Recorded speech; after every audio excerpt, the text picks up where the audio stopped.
All right, welcome people to World Extermination Radio. I'm your host, 40 Ounce, and I'm here today with TraceOfSpades. What's crappening? Okay, so if you pay attention to anything I post on Doomworld, which some of you probably do, but most of you probably don't, you probably know that I probably gave TraceOfSpades a pretty hard time in the past, and the reason for that is not really obvious.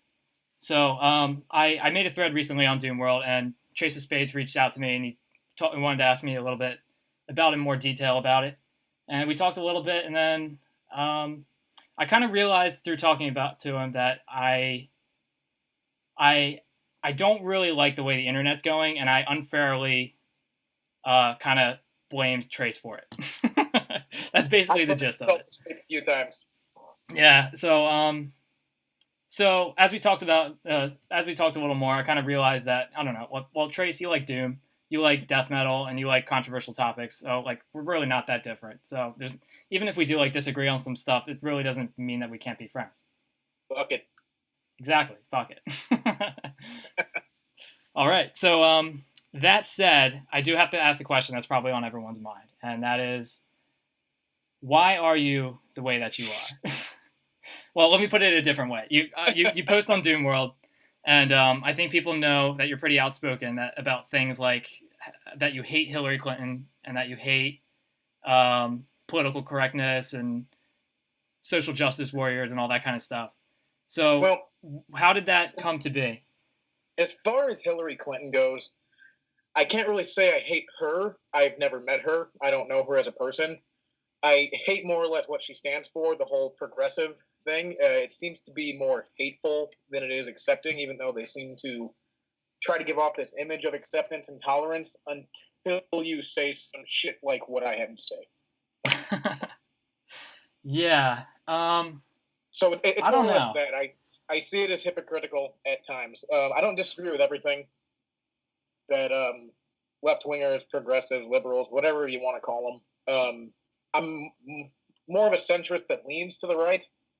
Sometimes that can be obscure, though. So. Right. Yeah, I voted for Hillary, but I was tied. I was tied between Hillary and Gary Johnson, and I wanted to vote for Gary Johnson, but I was standing in line at the polls, and I was looking around at the people around me. I was like, these people are all voting for Trump. so I was like, I don't know, I got to do something about this. So I got cold feet at the last second and voted for Hillary. But when I voted for her, I didn't know as much about her as I do about her now. Yeah. Like where her money comes from, and I didn't realize that she was as much of a war hawk as I once thought she was. Yeah. So she's also like kind of sketchy in the way that like something about her. It's she's not like not healthy, I guess. It seems like she's kind of like not on track. I mean, there's some like some I've seen some like weird videos. Like there was this one video of her at some kind of rally or something, and she coughed and she like spit these two things into her glass, and I don't know if I don't know what was in her throat, but like she coughed and she spit those things, and they were like you would think they almost looked like loogies, but not really, because they were like really heavy and dense. And I was like, what is that you're spitting? It was very weird. You first. It was just really weird. It was very, I don't know, but like she's also like she's fainted a couple times, and like that's kind of scary to think about, especially when you consider her vice president that she was running with. Well, I mean, she's old. When people get old, they are weaker. That's to be expected. I wouldn't necessarily hold that against her, but I'd say that that's not a quality I would look for in a leader. Right. I want someone who appeared to be a bit stronger.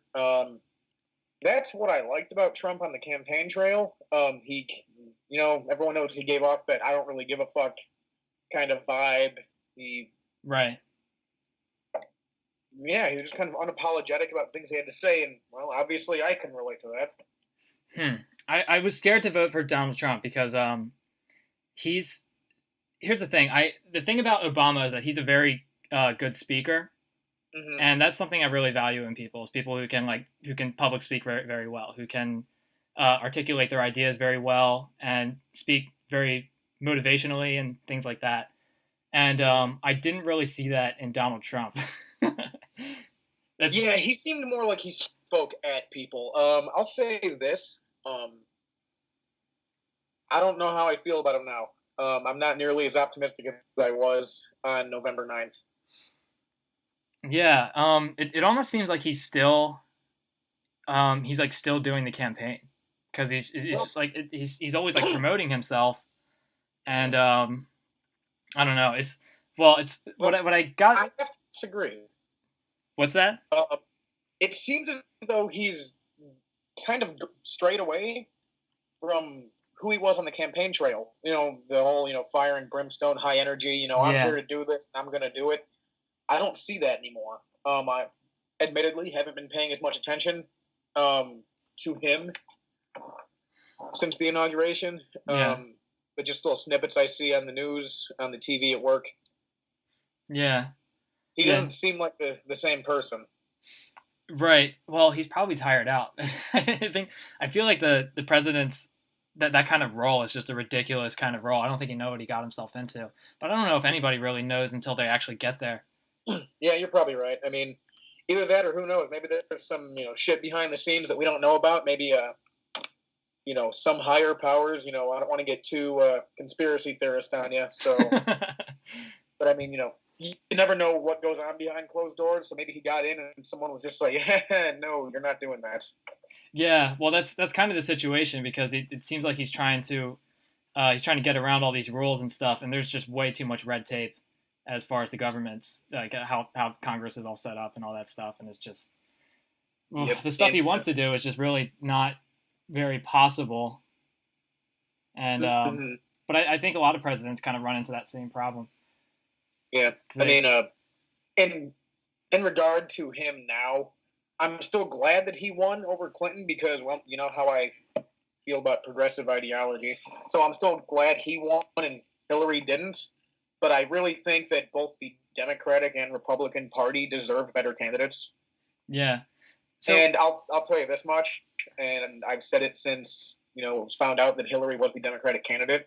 If Bernie Sanders was the Democratic candidate, I really don't think Trump would have stood a chance.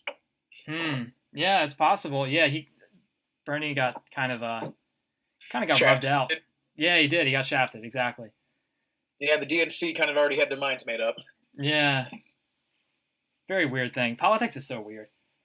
Yeah, I mean, I'm not really the biggest, feel the burn Sanders guy, but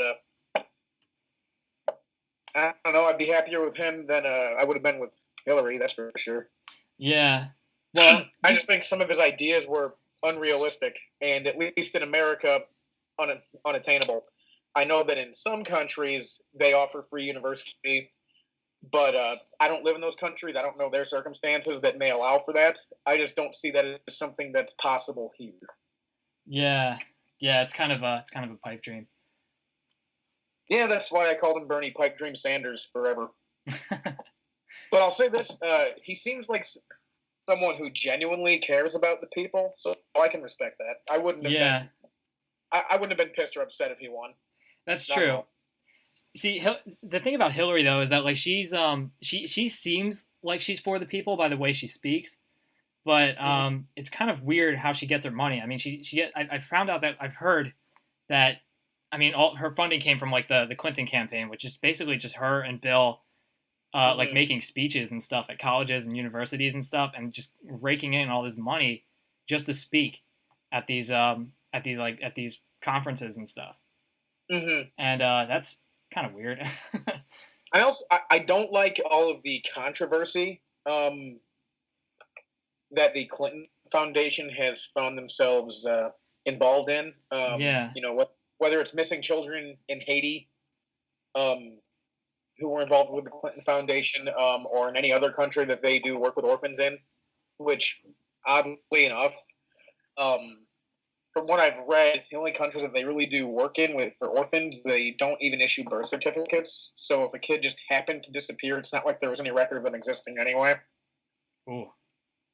So, again, I don't want to go too conspiracy theorist on you, so I'll skip most of that. But, just weird, creepy coincidences that didn't jive well with me. Yeah. That being said, I don't exactly think Trumpelstiltskin is the epitome of elegance either. Yeah, I really think we got stuck with probably the worst possible candidates.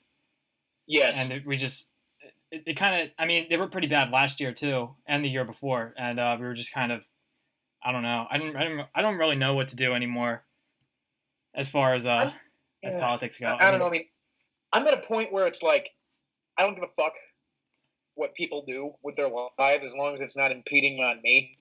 Right. And, and as long as I'm not impeding on anyone else.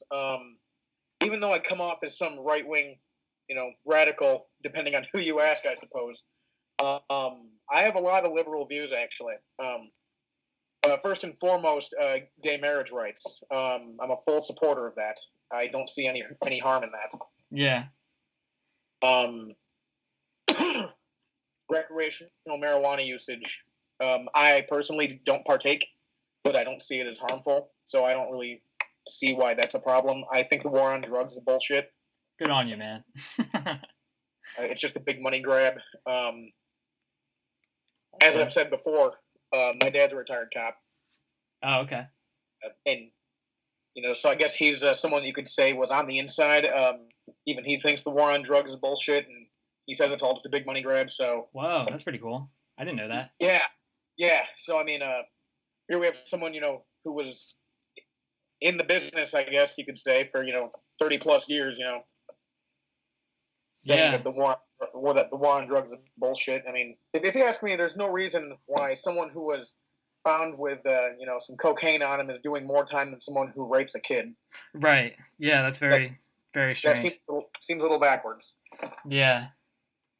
Oh, yeah, that is really weird.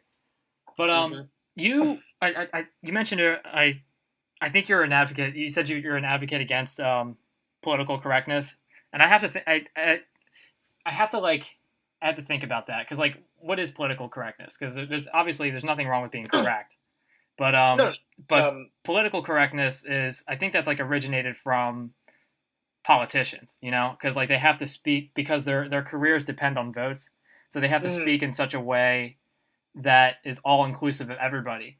And in order to do that, they're not very specific. And when it comes to individual people, the very specific issues matter to every individual person. So that kind of makes politicians annoying in that way when they speak politically correct. Yeah, my biggest gripe against being politically correct is I see it as dishonest, because if you're speaking in such a manner, as you said, to appeal to everybody or as many people as possible, it's hard to tell what the real agenda is. I would always prefer hearing something that's maybe not so pleasant to the ears than something that sounds lovely, because I know that at least what doesn't sound so good, I know it's accurate. I know that they're telling me the truth, because the truth isn't always appealing to everybody. Right. Yeah. That's how I feel too. When I got onto the internet for the first time and I was browsing, I think Doomworld forums was probably my first forum that I was. I participated in a couple other forums too, but when I first signed up, I grew up in kind of a Catholic household, and and I actually went to a Catholic school my elementary school years. So I was surrounded by kids that went to church and stuff all the time. And when I actually got onto the internet and started meeting people, and then they were really crazy atheists and stuff that fucking hated Christianity and stuff like that. And I was whoa, I want to learn more about this guy, because he was talking about something that nobody in my general surroundings talked about. Yeah. So it was really fascinating to me, and I kind of I'm really interested in finding out these very individualist type of opinions. But you're right when you say it's almost kind of dishonest. I'll give you an example. I was watching TV. Well, I wasn't watching TV today, but I at my work I go in my break room. There's a TV, and it's usually just playing news or whatever. And today it just happened to be it was just playing. It was a daytime talk show, kind of Good Morning America. It's some offshoot of that, and they were talking to this woman who was the guest on their show. And she was this person in this viral video. And this viral video was this surveillance video of a parking lot or some place in the city where she was walking alone, and a man was attacking her and I guess trying to steal her purse or something. and she punched the guy in the gut, and she was able to get away. And the host and stuff we're talking to this guest, and she was like, "Whoa, you must have been so scared." And she was like, "Yeah, I was, because I'm just kind of like this skinny young girl. I'm an easy target." But I was watching this video with my friend, and he said to me, he was like, "Whoa, you really punched that guy hard." And I was like, "That's right, because I punched like a girl." And she raised her fist up in the air, and the crowd just went fucking wild. And I was like, "Okay, I get it. Like, women are underrepresented in this country. Okay, I get it." And that's just like, the thing is like this stuff with like feminism and like homophobia and gender fluidity and all that stuff. Like, being aware of all these things is like the flavor of the month. But this flavor of the month has been around for like 10 years now. Like, it's gotten to the point where like people, like, you can make a tweet on Twitter or something, and you can make it like any fucking story about how somehow you like, I mean, you could literally like just copy and paste something that you found on Tumblr or like Reddit or something, and it'll get like hundreds of likes. Like, any kind of story that's like, oh, I met a woman today and she changed my opinion about women, and now I realize that women are very powerful, or something to that effect, and you'll immediately get 100 likes. Yeah, as long as you're like in this fucking like this party that's protesting, as long as you're not like a racist old white guy who's rich and makes $80,000 a year and wears a suit and works with the bank or whatever, if you're the opposite of that, then people like you. And pretty much. And it's like, it seems like that what I really think it is there's like a lack of people being listened to. Mm-hmm. So people will like make these, they'll kind of like join in with these groups of people that are like activists against anti-racist, or like they're anti-racist, or they're anti-fascist, or they're pro-gay rights, or any of that stuff. And as long as you're being active in that kind of way, people respect you and you're popular. And maybe they don't get that enough in their normal life, so people like gravitate to this kind of this thing. And don't get me wrong, I mean, these are all great things, but it does seem to be almost at like, it has kind of like an effect of being not genuine. You know what I mean? Well, my idea on that, you brought up how a lot of people just kind of flock to it. I've met a few of these, Antifa people in person. I'm not sure if they were actually affiliated with Antifa, but they were just kind of part of the same ilk. Right. And they just come off as weird, kind of like social outcasts. And it makes me wonder if we're just social outcasts looking for some group that would accept them. I think back to when I was 14 or 15. I had no friends. I was just that weird kid. And I met some kid who said he was a juggalo. And I was like, oh, what the fuck is a juggalo? I don't know, but if you like it, I'll be it too. So he introduced me to the Insane Clown Posse. And for that whole summer, I was down with the clown. And that's amazing. Yeah. Dark times, man. Dark times at the Dark Carnival. So what does that mean to be a juggalo, if you don't mind me interrupting you? Oh, Jesus Christ. You are really opening up some... a new can of worms. Well, let's get into that later. Here. Basically, you want to know what we did, man? We sat around all day and listened to shitty fucking music and talked about how the world doesn't get us, but Violent J and Shaggy 2 Dope sure do. They know who the fuck we are. And yeah, we're just a couple of weird kids that no one wanted to hang out with because we were weird, and we kind of clung to each other for that. And then shortly after, it was when Dimebag Darrell got killed. I think that was 04. December 8th, 04. Yeah. I saw that on the news, and I was like, oh, he got shot? That's gangsta. I want to look into this. And so that's how I discovered Pantera, which eventually led to me discovering raw metal music, and I realized, I like this a lot more than ICP. So I started showing him that music, and he told me that he wasn't down to it because it wasn't wicked enough or some stupid shit like that, and he allowed that to end our friendship because I was betraying the carnival or, again, some stupid shit like that. Yeah, dude, I mean, and so consequently he and I haven't talked since we were like 15, but last I heard, he was in some rap duo that was just some small time act.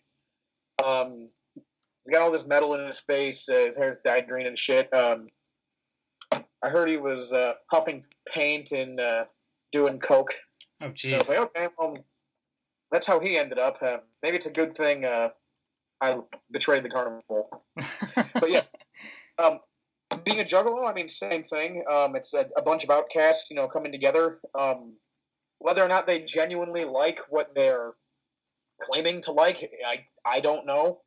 All I can say is that, I don't think I genuinely liked it. I liked the idea of having a group of people that liked me without really knowing me. Yeah. Because we all clung to the same, in that instance, the same musical group. It's like, oh, you like them? Well, cool, you're all right by me.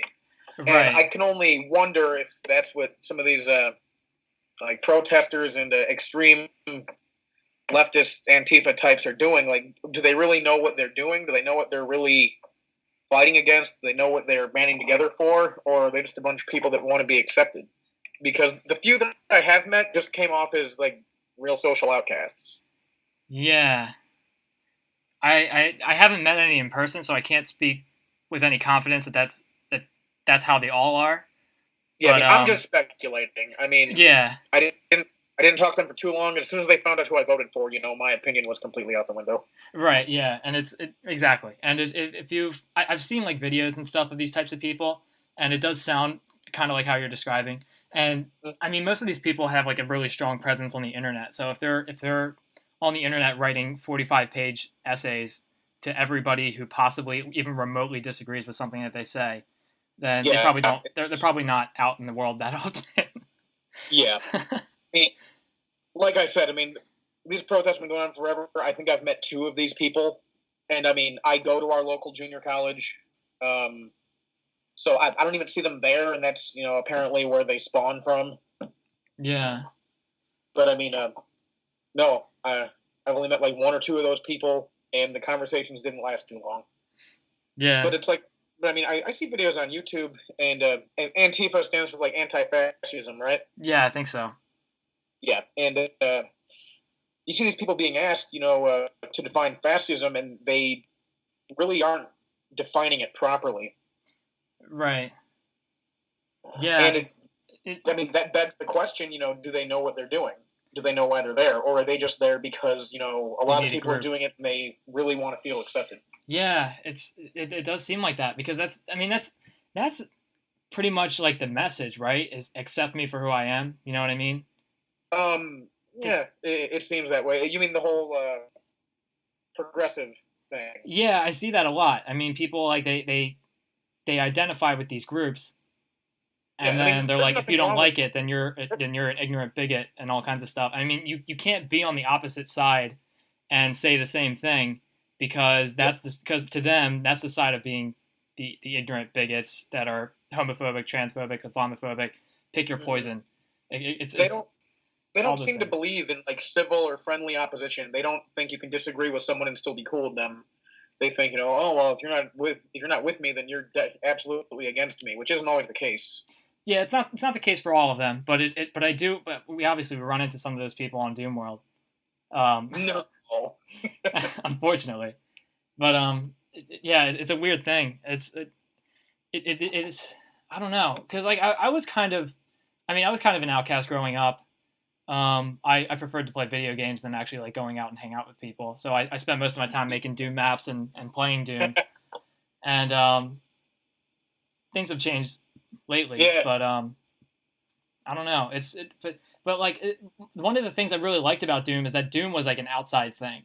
Because when I first got into the Doom community, like around like the mid 2000s and stuff, it was like the topic of like violent video games was still pretty hot. Like on the news, they were talking about like these like video game companies that were getting sued because they were promoting violence, and it was breeding serial killers from children and stuff, and which all turned out to be bullshit anyway, and everybody knows that now. We all know where Albert Fish got his ideas from. He was playing Mad GTA. Yeah. Yeah, so like it was fun to like be part of this group where like we all played Doom, but like not all of us were the same people, but we were all there for the same reason. And it's a shame that like even though like some of us are different, people take issue with that, and it's very weird because like we were just talking about this. We have like liberal kind of views, but Yeah. I'm not I'm not in favor of this way where you have to like shut people out of your life because if you're 250% and your friend is 240%, that doesn't make them a racist. You know what I mean? Like No, I know. they're not an asshole. They're not ignorant. They just, I mean, they maybe not be as strong and pure as you are, but Exactly. but like so what? I mean, we have differences, and that should be normal. You know? Yeah, I mean, it's completely normal to hate someone who's truly a racist or a bigot, but I feel like those labels get thrown around a lot and very loosely. It seems as though if anyone seems to disagree with anybody about anything, that will eventually come up, it seems. And I think that when you loosely throw around terms like bigot or racist, it takes power away from it so that when a real one comes around and people call it out, it's like, oh, who gives a fuck? We have like 80 of those over here. Exactly, it does. It cheapens the word. Yeah. Because it's like when you say I love you after, you've known someone for a week, it kind of takes away the meaning of it. Yeah, exactly. You say it way too early, and it just kind of it fucks it up. And I mean, by all means, if it's being obvious, then call a spade a spade. Definitely. If someone's being blatantly racist, hateful, whatever, yeah, call them out because that's shitty. It's 2017. There's no reason to hate people for superficial reasons. Right. Yeah, it's what's really annoying is that when it comes to these types of issues, they're complicated. And you can't really articulate your thoughts exactly in like just one sentence. Exactly. So like when you talk about these types of things, like, and I notice this all the time because when I make like threads on Doomworld, I'll make my thread will be like 5 paragraphs long. Yeah. When I'm trying to get this message. I love that, by the way. What's that? I love that, by the way. Not enough people can adequately convey a thought because they're too concerned about condensing it to like a sentence or two. But that's exactly what happens because I'll write this whole message, and like this was happening in my forums are dead thread, where I wrote this entire message, and people were responding to very cherry picked parts of it. And I remember that thread. That's the thread where you pissed off a lot of people because you were the worst fucking person imaginable. Exactly. That's exactly what I was. I was the absolute. I hated everybody. I wanted to kill everybody, and I wanted to destroy the forums and kill everybody and make everybody upset. That's exactly what the whole plan was, right? I was. The point was. What was so weird about it is that almost everyone that like responded negatively, they cherry picked the things that they wanted to talk about, and if they slice out these little sentences, they're ripping them out of the context of the whole message. And if they're responding just to that, it makes the thought. I mean, it makes it. You're not really making a very strong argument because you're selectively choosing what you wanted to argue with, and not with the message as a whole. But that's just like that's the culture of the internet today. I mean, people don't read the articles that are in the news. They just read the headline, and then they get all their information from that. And then they don't read like the rest of the stuff, which is very important and gives you very important details about what's going on. But if you just put a headline that says the water's polluted and it's going to kill everybody, they might just read that and be like, "Fuck, I'm done drinking water for the rest of my life." Or they get it from a goddamn meme. Yeah, it's oh my god, it's so weird. The internet's just so weird. I mean, even like when I make these, I've been making. Like, I like to have, like, these deep discussions where we actually hash out very important details, but I can't get to it because nobody wants to read past the first sentence of my post. Even the title of the thread. I mean, I've been guilty of it from time to time, just seeing the title of a thread and then just hopping onto the response without, reading the first post. I try not to do that, but, admittedly, there have been times I've done it. Yeah, I have, too. I actually got in trouble for it one time because I was, I think a guy... Everrenui, I don't know how to pronounce his name. Everrenui. He posted a topic about using resources from the Realm 667 archive. Yeah, I remember. And I responded to his first sentence, and I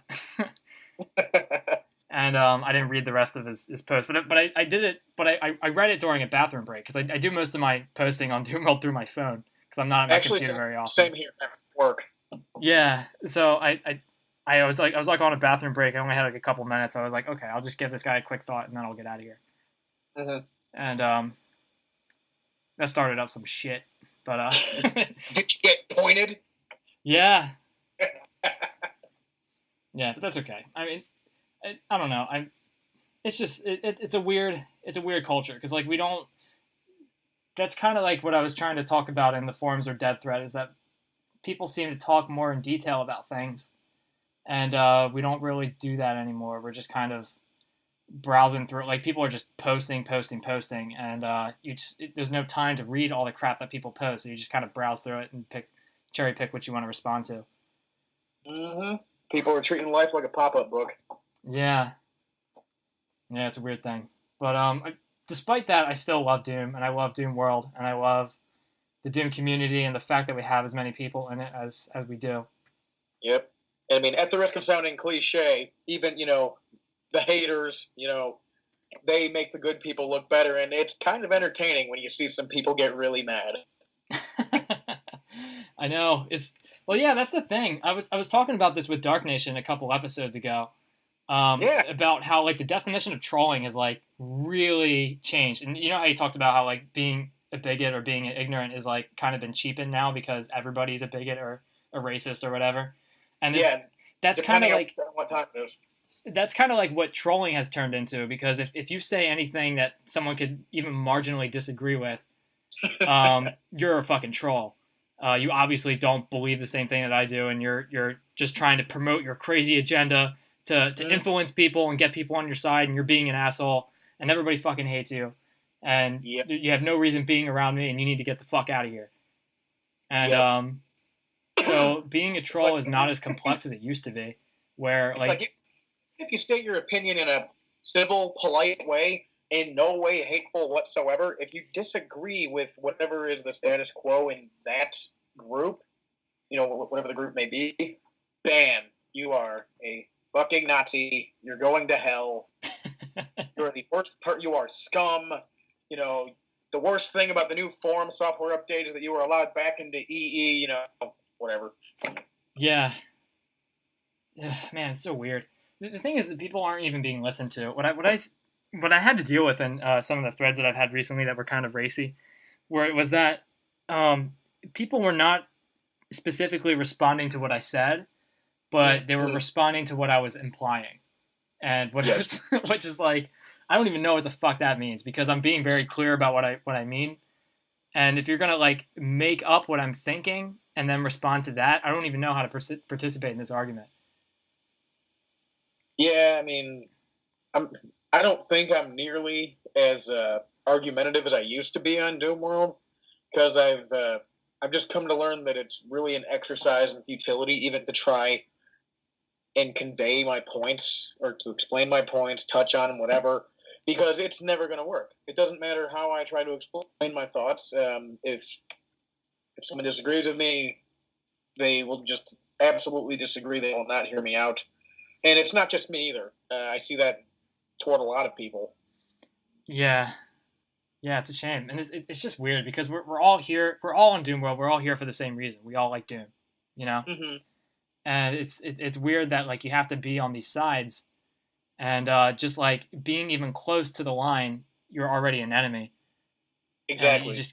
There's just this crazy divide, and it's like it just sucks because there's some people that like I would otherwise have no trouble dealing with. Like, I mean, not dealing with, but I would have no trouble talking to. If we could limit our conversations to be just about Doom.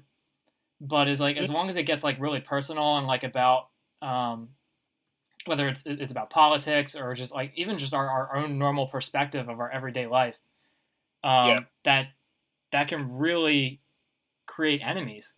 And it's very weird because like we're all playing Doom and we're all here to play Doom and play maps, and it's just weird that we can all agree on this one thing, but like if we can't agree on something else, we have to be at war with each other.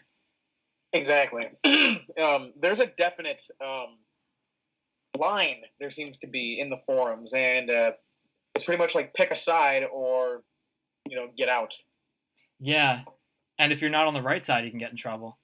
I mean, actually, I'm pretty sure if you are on the right side, you're in trouble. I think that if you're on the left side, you're pretty much okay. Yeah. It's very true. I mean, it is very. I mean, that's been a problem on Doomworld. It seems like things are kind of shifting a little bit. Things are like kind of gravitating towards the middle. But I remember like at least like last year, if I mean you could be as fucking ruthless as you wanted to be as long as you were on the right side. Yeah. And you can be like you can throw name calling and all kinds of crazy shit to discredit whoever's on the right side. And as harsh as you want to be, if you're on the left side, you're good. Pretty much. But, And it sucks that it's divided that way, because I hate the whole. Even though I use it, I hate the left, right, liberal, conservative labeling system, because I think that takes away from people's individuality. Yeah, it does, and it's also weird how like if you're on a side, the thing is most people don't really pick the side that they're on. They get people pick if you don't really come into a thread and be like, hey, I'm left wing and I think this, or I'm right wing and I think this. It's people like label you, and they lump you into a side, and you can't even like once you're on that side, you can't get out of it. I know. Like I see this like when even like when you post on some forums and like or on some threads and stuff, and you make some sort of an opinion that hasn't changed since the beginning, but people have already identified you as being on the right. You're alt right or whatever, and you're the Trump boy. That's to quote Do. You're the Trump boy, and the reason people think of that of you is because like maybe you suggested that you were interested in Trump, and you're saying now that like you're. I remember where it started.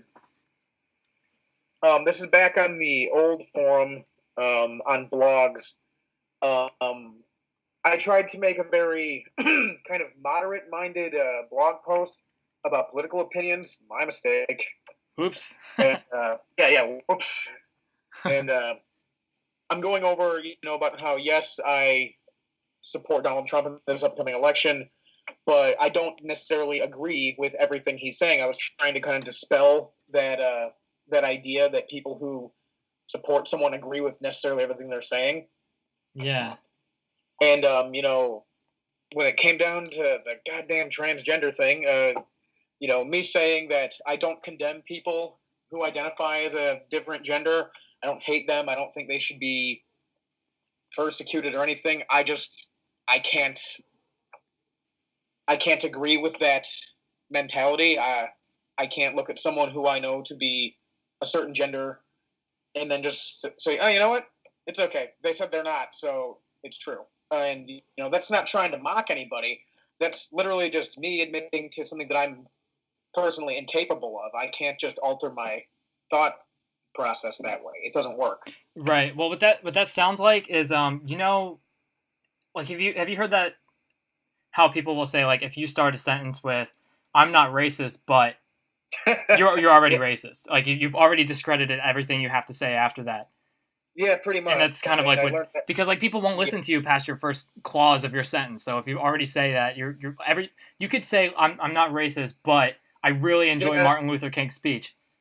It doesn't matter. You're already racist. Pretty much. I guess it wouldn't help if I said that I had transgender friends. Yeah, well, that wouldn't buy you any. No. It wouldn't buy you any morality points or anything. You're already transphobic. Yeah. Yeah, it is kind of strange though, because like, well, I don't have. This is the thing about transgender people. I actually watched a documentary on it because I felt like I needed to be educated because I actually don't have any transgender friends, or rather, I don't know that I have any transgender friends. More accurate statement. So I watched a documentary on it to like get kind of informed, and it was like kind of compelling. Like the beginning of the documentary was kind of shitty. Because it was kind of weird, but I'll get to that later. But in the middle of it, they talked about they had like a doctor explain exactly what it is, and what my understanding of it is you can have a dick or a pussy, and that makes that's your sex. That's one thing, and that's your biological parts. But gender is a different thing, and because gender is essentially what makes you a man or a woman is. It's mostly just brain chemistry. It's how you interpret yourself to be. So like, if there's like, if you have testes, you have more testosterone than estrogen. If you have ovaries, you have more estrogen than testosterone. Your body develops this different way. And then everything else is your brain chemistry. Like men and women have different brain chemistry that allows them, like, for example, men are more likely to make decisions based on logic, while women are more likely to make decisions based on emotional, like feelings and things. And that's which I always thought was funny, because studies have shown that men tend to be a bit more emotional than women. Oh, really? Yeah, as far as reaction goes, I'm like, you noticed when, at least in my life, okay, in my experience, I'm not making general statements, I promise. I've noticed that when women get angry, they get quiet. That's not entirely true with my wife.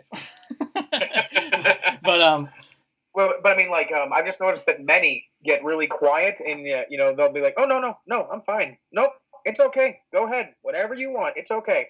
And then you do whatever you want.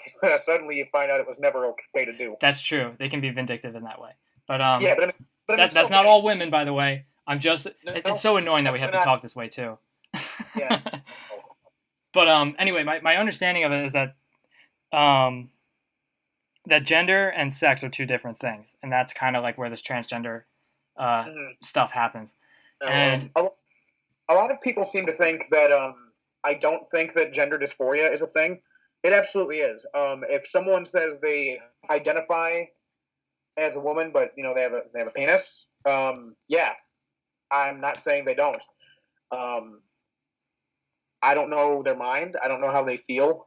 They very well, in all likelihood, feel that way. Absolutely. Yeah.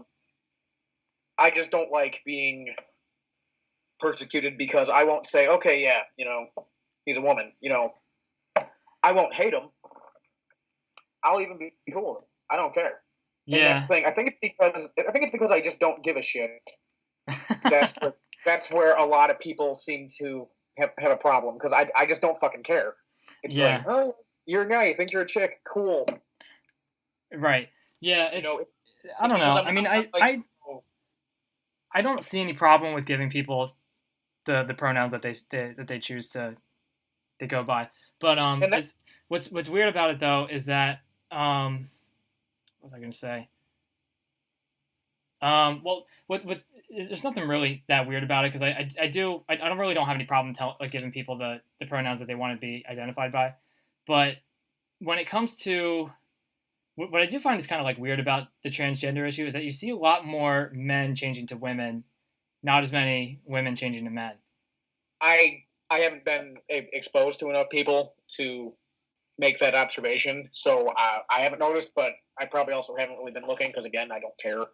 Yeah, it's that's especially weird to me, because I am married to a woman, and she tells me on more than one occasion that it fucking sucks being a woman. So I'm not even sure like what the attraction is.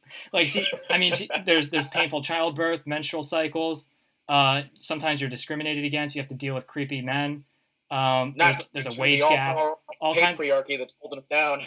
Yeah, there's like that's 5 different issues right there. I mean, she tells me all the time, like sometimes she'll watch a movie and she'll cry and she's not even sure why.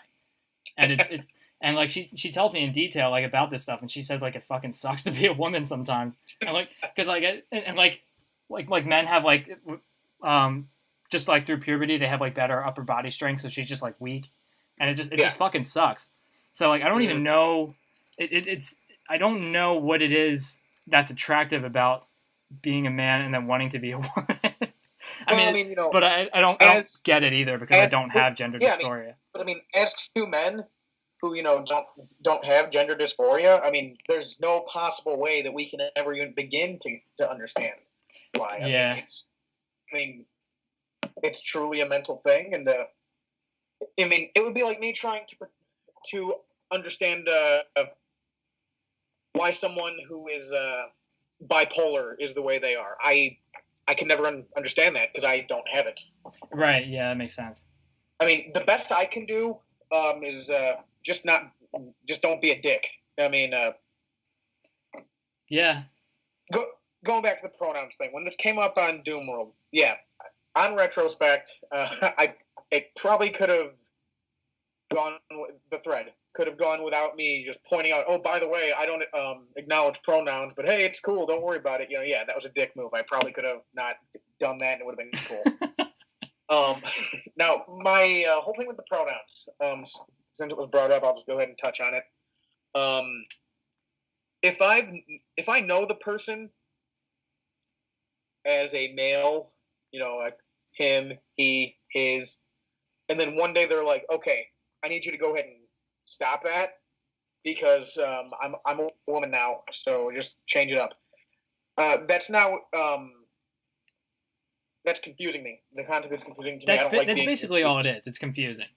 Yeah. So at that point, I would just use like gender neutral terms. Like, hey, bud. Hey, yes. person. Yeah. Yeah, exactly. Because I'm not going to be a dick and keep calling them him or he because they've explicitly said they don't want to be called that. But I can't call someone something that I don't believe they are. Just like I couldn't call someone outside of their name even if they asked me to. Like nicknames. When I meet people at work and it's like my name's Jake, but everyone calls me Hopper. I can't call him Jake because it just feels weird to me. Right. But I try my best not to just attack people because it's just a dick move. I don't like doing that. Just don't attack people. I've watched I've watched like some videos on YouTube about like this like transgender stuff, and like they say like don't assume people's gender. If you want to know, just ask them. But and that works most of the time. But if we're talking, if you and me are here in this room, we're not talking to anybody else, but we want to talk about somebody else that we know, that we don't know their gender. What do we do? Well, then I'm going to go by the visual cues. If I think someone is a man or woman, I'm not going to have any reservations about saying what I think they are because it's not my fault that I don't know how they feel. I'm not psychic.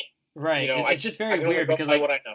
They say to use like gender neutral terms like they and stuff like that. And the thing is, if somebody identified me as they, I'd be like, no, man, I'm a dude.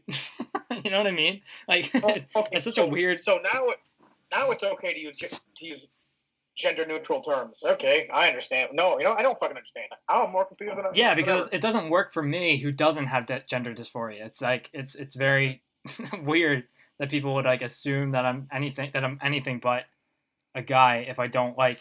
I don't know. It's just it's very weird. I don't want to have to wear a shirt or inform people. Hey, what's up? I'm right. so. I'm a guy. It's like what? Right, like. It's like, I'm a man, and this is my first post on Doomworld. Like, you know what I mean? Like that's. Yeah, I mean, it's like I'm not laughing at at least not intending to laugh at the expense of people who do have a gender identity difference. But the thing is, it's a foreign idea to me. It's a completely alien concept. Yeah, it's nothing anything that I've had. It's not like anything I've ever had to deal with in my normal everyday life. I don't know any transgender people, so like I've never actually had to deal with that. Well, yeah, but the thing is, the cool thing is it's like we don't know if we know X amount of people who have gender identity issues. We don't know. Yeah. Someone very well could, and they're just hiding it. You never know. I just don't like being labeled hateful because I don't understand, because of something that I can't understand. Yeah. Well, it's probably not that you can't understand it. It's just you just haven't had the opportunity to. Well, I mean, I've read up on it, man. I really have. I've read up on it. I've tried to wrap my mind around the idea. I mean, if anything, just to become more educated on the topic. And it just made me more confused than ever. Well, yeah. Well, people will say different things, and depending on whether you're like looking at like a super progressive source or like maybe a moderately progressive source, you'll get different answers. Mm-hmm. And I mean, moderate-minded progressives, I have no problem with them because they're moderate-minded. It's when you get into this extremist shit that I That doesn't jive well with me. Even if you're, an extremist, right winger or an extremist Christian, extremism in any form is horrible. Exactly. I mean, if we look at Islam, which I've known many, many Islamic people, totally peaceful people, chill as hell, most hospitable people I've ever met. But then you throw in the extremism, and that's where shit gets fucked up. And of course, the media is not going to show us, peaceful Muslims living in the Middle East. They're going to show us the people that we're fighting against. Hoorah! Right. Yeah. And if we're and when it comes to like political correctness and stuff, and you don't want to like identify an entire culture as terrorists, of course you don't. But that's why it's important to be specific. Yeah. But that's my gripe with really anything, man. It's when you take things to extreme levels. It's never been beneficial for anybody. Yeah. I mean, I'm a Christian, and if you look at extremist Christians like Westboro, they're fucking monsters, man. There's nothing good about them. I can't think of a single positive thing to say about them. We have people, right here around where I live. Every summer, actually, it's getting to be around that time of the year again. They find the busiest intersection they can, and they hold up pictures of aborted fetuses all chopped up and shit. And they just stand there and, they sing their fucking songs or whatever the hell they're chanting. I don't know, because I try and, ignore them as much as I can. But it's like, I don't know what they're trying to accomplish. If they're trying to put a stop to abortion, I mean, they're not. All they're doing is freaking out children and disgusting the shit out of people. Right. That's all they're doing is making people uncomfortable. I was there was like a protest in front of there's a hospital like not too far away from where I live, and I drove by it, and there was this one guy who had he was holding up a sign that said like over 1,000 babies were murdered here, and it was just like it was very weird because like protesting's a weird thing because it's not very convincing. Like I didn't see that, and I was like, oh, I'm gonna be Christian now, and definitely be like, pro-life. It was just a weird observation, and like it was weird that he was protesting in front of the hospital because like the people just work there, like they don't really have any like political agenda. They didn't like make anything happen. They're just doctors and they work there and they're doing their job. Yeah, and it's their job to inform people on their options. So I mean. The guy holding that sign, did he even think about what might happen if they stopped informing people of their options? We'd see a rise in backdoor abortions and infections, like, the whole coat hanger thing. Yeah. We'd see a lot more of that shit and people actually injuring themselves. Right. Yeah, it's crazy. It's just, I don't know. When you see like when I see like all these protests and stuff and people freaking out and being like super extremist about whatever side they're on, I don't think they think very far into it. I don't think they're like used to being argued with. Yeah, it's so, I mean, personally, I'm pro-life. My girlfriend and I we're approaching 3 years here. Kids have been talked about. I would never want her to have an abortion. If it came down to it. Yeah. But I mean, that being said, just because I'm pro-life doesn't mean I'm anti-abortion. Just because I wouldn't want one. For my relationship doesn't mean that that's not the only viable option for someone else. I would much rather have someone get an abortion that, clean at a hospital than try and do it themselves and end up killing themselves or permanently injure themselves. So like when you're saying you're pro-life, that's limited to your own. That's limited to me. To you. Right. Okay. That makes sense. That makes perfect sense. I mean, that's entirely rational. And, I mean, like, say that you and your wife got pregnant and you guys wanted to have an abortion. You know what? My opinion shouldn't fucking matter. Yeah. And my opinion certainly wouldn't be, oh my God, what a monster. It would be, hey, you know what? Clearly, something's going on that isn't any of my business anyway. So right on, Yeah. Do everything you do, just be safe. Yeah, right on. That's kind of how we are too. I mean, I guess you could say we're pro-life at this point because if we did have a kid, we would keep it. Yeah. I mean, because we've been married for this long anyway, and we're pretty much ready at this point anyway. Oh, well, cool, man, cool. I hope it works out for you. Yeah. Well, my wife and I made this bucket list of things that we want to do before we actually start having kids, Okay. and one of them is to go to Europe. So we're planning a trip to Europe. Yeah. I don't remember if I responded to that thread or not, but I did read it. That sounds like a pretty cool trip you got planned.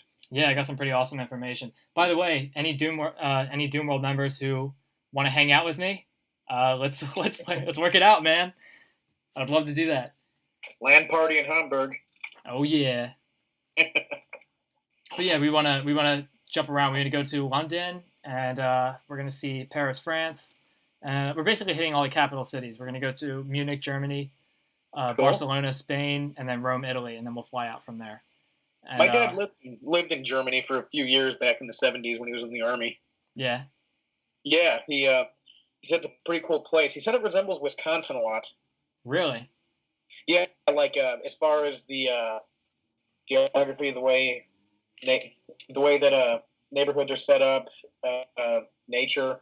He said that the entire time he was there just reminded him of the state of Wisconsin. wow. I never been to Wisconsin.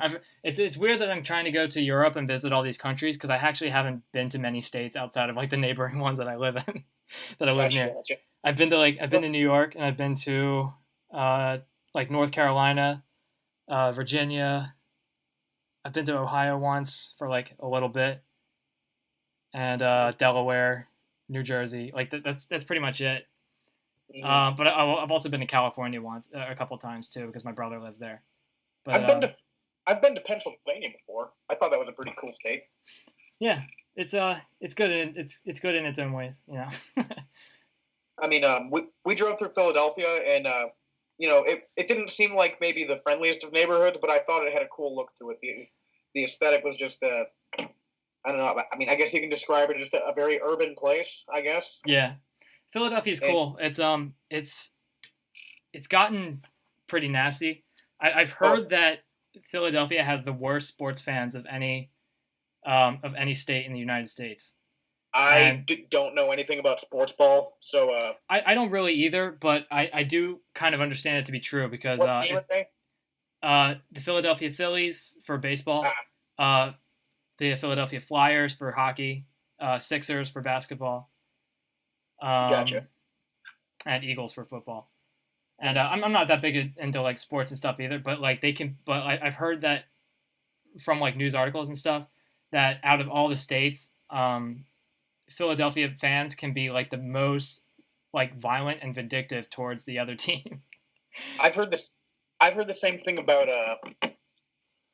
what city are the Raiders in? I know they're in California, but I don't know. If there's any sports fans listening, they probably hate us right now. Yeah, probably. All that I can say about sports is that when you see Brett Favre out there on the ice and he takes that basketball and he throws it across the field, and scores that home run, it is the coolest shit I've ever seen on horseback. Oh yeah. Okay, so we spent like pretty much this entire time talking about like politics and stuff. And Yeah, sure. You want to talk about Doom? yeah, let's talk about something that we have in common, like Doom. Okay.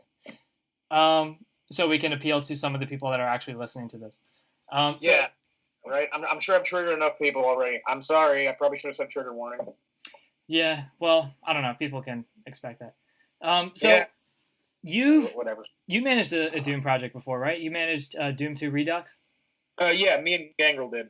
Yeah. How'd you like that? That was a pretty cool idea. I tell you what.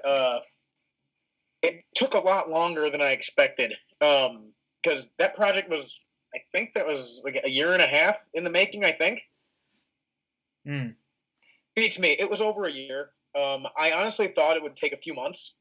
But Yeah. I learned pretty quick that getting so many people to collaborate together is a lot more difficult than I anticipated, especially when, well, I mean, you made a map for that project. You remember that I wanted everyone's exit to match line for line the next map's entrance.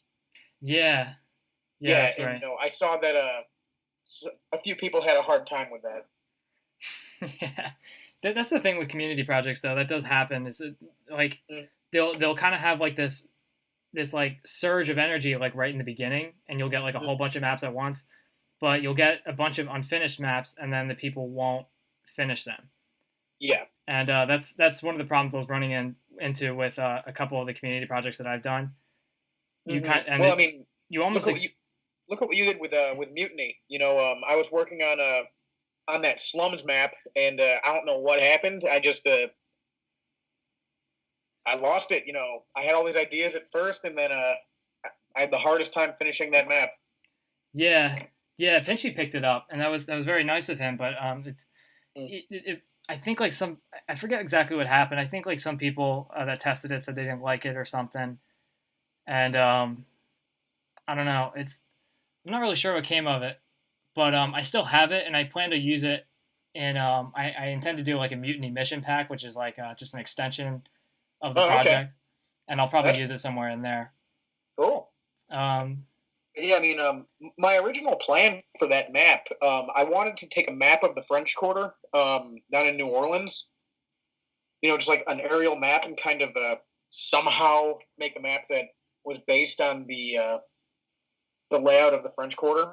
Yeah. But for whatever reason, I probably just tried it and didn't look as pretty as I wanted it to, or something like that. That was going back a while, but I abandoned that and just thought, oh fuck it, I'll just start from scratch and see what happens. Yeah. Yeah, it was yeah, but community projects, they do get like they were like all the rage like a few months ago because everybody was starting a community project. Like everybody and their grandma was starting one. And there was just so many, and they're tougher to manage than you would think, because sometimes like if you start if you watch a project in development, I mean, you'll see like posts coming up every day of people like posting screenshots of their works in progress and like updating their maps and stuff. But like actually managing the project is actually really difficult because there's a lot of like play testing involved and getting things finished and looking right. A lot of behind the scenes shit, people messaging you with questions, you messaging people to get, status reports, people dropping out of the project, and you having to, go try to find new people. Yes. Like, God, for the fucking Citadel, I think I had like 3 or 4 people commit to doing that, and like all of them dropped out. I'm glad that we ended up with the product that we got. I think that's a aesthetically gorgeous map. That's one of my favorite ones on the entire project. Yeah, well, NX Gangrel did an awesome job. Was that Gangrel that did that map? Well, I don't know if it was about that map specifically. When I play community projects, I very rarely pay attention to like the individual mappers that did it, but I know NX Gangrel did a lot of the maps in the project. I tell you what, Gangrel as the co-manager was the best decision. As far as that whole project goes, as far as I'm concerned, Gangrel definitely took the reins a lot when I was unavailable due to school. Like there were times where like I wouldn't look at the thread for weeks, and I'd come back and I'd see that she just kind of spearheaded everything. It's like, God damn, what a partner. Yeah, that's nice to have those co-managers. I guess that's really important. Yeah, I mean, co-managers are definitely great, and I've made a few maps with her. Her and I worked on map 3 for Redux. I really like her mapping style. I think we map well together. Yeah, it was a very cool project. She NX Gangrel like really transformed the map that I made, almost to the point where I don't recognize it anymore. But the good thing is though, there was map 15 Industrial Zone. Yes. It looks almost completely different than what I started with, but what was made was really awesome. It's a very cool map. It's NX Gangrel did an awesome job. It's just it looks like it looks a lot like something Sandy Peterson would make, but like more detailed and just cooler. Like it actually has a lot of like homages to the original map, and it just looks really cool. It's just an awesome remake. Yeah, I think that my favorite map in the entire project, and I always pronounce it wrong. It's either chasm or chasm. I've heard it pronounced both ways. I usually say chasm. It is chasm, yeah. It is chasm? Yeah. Okay. Yeah, that was my favorite submission. Out of every submission, that was my favorite. Yeah, I remember playing that map, actually. That one was really cool. It was absolutely gorgeous. Played flawlessly. I loved the music choice because if you remember in the beginning, I didn't want to replace the music at all. Hmm. I wanted to keep the original music because I thought that it would, tickle people's nostalgia in a good way. Hmm. But in the end, in fact, it was Gangrel that convinced me to go ahead and allow music to be replaced. And I'm glad we ended up doing that. But I loved the music that was chosen for Chasm because it's really just like it's a remix of the original music track, and it sounds badass. Oh, nice. That's really cool. When I did the music for Mutiny, I I I contacted Alfonso because I know he's like pretty good with music. He's pretty savvy with like all the midis and stuff that are out that people have Yeah. made. Like he keeps up with all the composers and stuff. He's got a really good ear for that type of stuff. So I contacted him and I asked him to pick the music for all the maps. I didn't let the mappers pick their own music, except for there was a couple of people that made music tracks direct specifically for their own map. So I let them do that. But I didn't want people just like grabbing music from wherever they wanted and just using it for their map. I had Alfonso look through this bunch of midis that Jimmy made. He had like a zip file full of like midis that he made, and I just let him pick out the track that best fit each map. And that actually came out really well because I think I've heard a lot of people comment that the music was really good for Mutiny, and that was one of the most important things for me because Mutiny was inspired by this project called Strain, and Strain has really awesome music. So I wanted to make sure that music was done right. Strain was one of the first Megawatts I ever played because oh really? Now I played Doom back in the '90s, but I was like 5 and 6 years old, so I never really got past map 3 or 4 before I got too scared to stop playing. Yeah, I wanted to ask you about that. When did you like first get into like playing Doom WADs and like getting into the community? Oh man, my dad. A lot of people are gonna cringe at this. My dad started playing Doom in 1995. He bought the Doom 95 port. Okay. And my uncle, he bought the Ultimate Doom. He bought Doom 2 when they first came out. He was always more of a gamer than my dad was. And now, my dad, as I said, retired cop. He worked the midnight shift at this time. So he'd come home on break, and my uncle and him would play over the phone line. You remember back in the day when you had to play over the phone? Yeah. Yeah. So it'd be like 2 a.m. My dad would be home on break, and I'd be in bed trying to sleep. And I'm hearing gunfire, demon noises, and then they usually play either like co-op or deathmatch. But I'd hear gunfire and then screaming, and then usually my dad's fist slamming on the desk, and motherfucker, something like that. So I'm sitting there like, oh god, Dad's bad again. or it was that, or him laughing, or having a good time, and I hear demons dying. So then it's like, oh fuck, I'm gonna have nightmares again tonight. So, but my first time playing Doom was actually a deathmatch with my uncle. Ooh, that's pretty cool. Yeah, I remember it was on Entryway, and I thought it was so cool just seeing this little green guy just running around the screen and going, oh my god, that's my uncle. That's cool. Oh, he killed me for like the 12th time because I suck. And one of the most vivid memories is my dad took over the controls, and he goes, all right, now we're going to let your uncle think it's still you playing. And he just started just murking him. Just bam, over and over. And then, so after a while, my uncle's like, oh my god, my 6-year-old nephew's killing me in this game that I've been playing for, the past 2 or 3 years. He just signed off. He rage quit because he thought it was me killing him. That's funny. And, and then I remember the first time that I played the Doom 2 campaign, I don't remember Entryway at all. The first map I remember playing in the campaign was Underhalls. So it's funny because like Entryway is such a memorable map, like those 2 zombie men facing the other way. I know, and I don't know why I have no memory of that being the first map I played, but for whatever reason, it was always Underhalls. I'm not sure if it was like the piping aesthetic that it had that stuck out for me, or the water, or the music, because I always thought that had the most like unique track in the entire Doom soundtrack. Had like a weird like salsa kind of samba sound to it. It was weird. Taco Bell music. But I like it. Yeah, I like it too. And, I like all of Doom 2's music. Yeah, me too. I mean, a lot of people don't care for it, compared to the Ultimate Doom, but I love it. I think it's awesome. Yeah. But so I remember playing that, and then I get through the gauntlet, and yeah, it was right around the fourth map where it's like hey Dad, you want to go watch me play Doom some more? And at first he'd be all for it, oh yeah, sure, kid, I'll watch you play. Then he started to realize it was only after map 3 or 4 that I'd ask him to come watch me, and then he realized, holy shit, my fucking 5-year-old is too scared to play by himself. So he eventually stopped watching, and it was a couple years later, I think Duke 3D came out. What year did that come out? 97? I guess so. Yeah, I don't know. I think that. So. Yeah, that was the first someone campaign. in the Twitch channel. Well, 1996. 1996.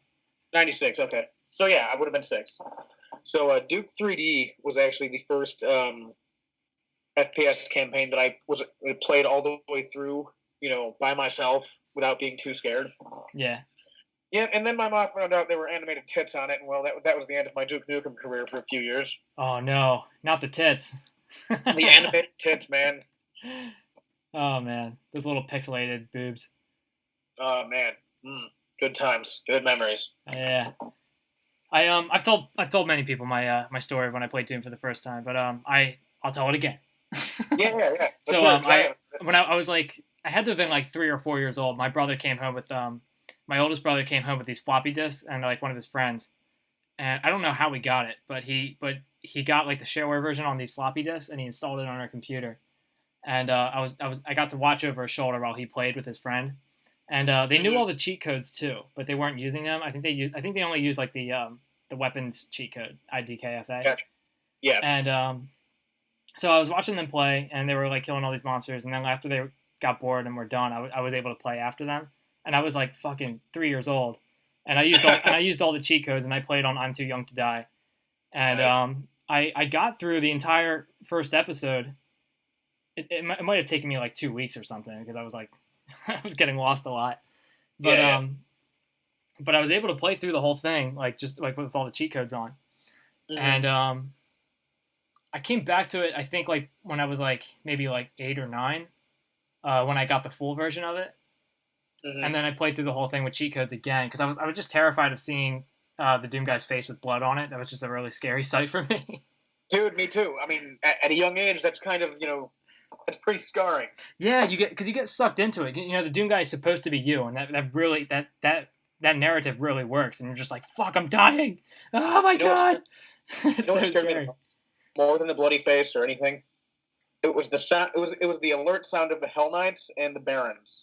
Yeah, that elephant sound of fucking, oh jeez. Yeah, just that god awful trumpet, and I would just hear that and instantly it's like, yep, game's off, I'm done playing, I don't need to play this. Zelda, come here, Zelda. Yeah, when I saw my screen get red when I took damage, I was like, oh my god, I'm dying. Ah! I would freak out. But I would play with cheat code, so I didn't. I was even when I was really young, I was scared to shoot too much because if you fire too much, your yellow demon eyes would go away and your face would get angry. So I'd be like, oh my god, I'm vulnerable. He can shoot me and I can get hurt. So I'd be careful not to shoot too much. But after that is an old memory about Doom is I never knew all the demon names. Like realistically, I didn't know all the demon names until I think I was 22. I'm 26 now. So from like the age of 8 until 22, I really didn't play Doom at all. I just got into it one day randomly. Oh yeah, I'll play an old game. So when I was 22, I finally learned all the monster names. And the names I had for some of the monsters when I was a little kid were funny. Can you remember any of them? I remember all of them. Yeah. All the former human characters were just bad people. They were just bad guys. And the imps were brown monsters. The pinkies were pigs. Yes, I think that's common. I think a lot of people think of the pinkies as pigs because they're pink like pigs. I think it's just because they're pink and they snort. Yes, yeah. I'm trying to keep the bestiary in line here. Specters were just invisible pigs. Lost Souls were Flaming Skulls. Like, most of them were pretty self-explanatory. Yeah. Cacodemons were just, tomatoes. Just long Tomatoes. tomatoes. Yes. My cousin used to call them tomatoes before he knew before he knew their names. He also called them Nah, meatballs. maybe not people. Now, the only one that I can remember that was really funny as hell, like looking back, just because it was young and this thing, and I referred to the pain elemental as poopy balls because they looked like balls of shit. Yeah. You know, That's looking funny. back, it's like, man, that was a bit more risque than I probably intended. Yeah, I don't really remember giving the monsters any specific names when I was really younger, but I do remember calling the Pinky Demons pigs. Yep. And Hell Knights and Barons, I never differentiated between the two. I thought some were pink and some were tan, and that was just it. I thought they were the same thing. Yeah. So I called them both bull minotaurs. Yeah, Minotaurs. That's right. I called them Minotaurs too. I remember that. Yeah, and the bull thing just came from the sound they made. Yeah. That's crazy. I remember the icon of Sin scaring the shit out of me when I first saw it. Oh God, me too. Like, I remember hearing the voice, talking backwards. I'm just like, oh my God, what have I walked into? Oh, the music is terrifying too. I love the music. Yeah, it really gets in your Like, head. now I do. Like, Yeah. I mean, dude, I have the entire Doom 2 soundtrack saved to in my car. I don't have a CD drive. I have a little USB drive, so I have a flash drive with all my music on it that I keep plugged in. And so if I'm taking a long drive, I will just turn on the what's it called? I think it's called the Dark Side of Phobos or something. No, because these were Doom 2 remixes. I have a bunch of Doom 2 remixes saved down there, and I'll just drive to it and just jam to it. Yeah. So Yeah. do you know who made those remixes? Do you know the Let names me of see. the artists? I'm gonna go to YouTube and see if I can find one. Oh, okay. Yeah, I don't keep up with that many Doom remixes, but I noticed that like there's kind of, if you listen to like a Doom music remix, you pretty much get like one of two genres, and it's either like a really death metal like kind of mix, or not death metal specifically, but metal. That has a lot of emphasis on like the guitars and the drums and stuff. But you can also like really ambient shit. What? Or really ambient shit. Yeah, like kind of like this ambient or like almost like a techno dance remix almost. Yeah, right. It's like those two. And actually, I found it. It's not the Doom 2 soundtrack. It's the Ultimate Doom soundtrack, and it's made by I'm probably not pronouncing this right. Coticio. Oh, okay. And it's on an album just called Doom Remix. Yeah, I was listening to this one set of remixes, and like, have you ever heard of Gary Gritness? No. He made a thread on Doomworld. He's this ridiculous character.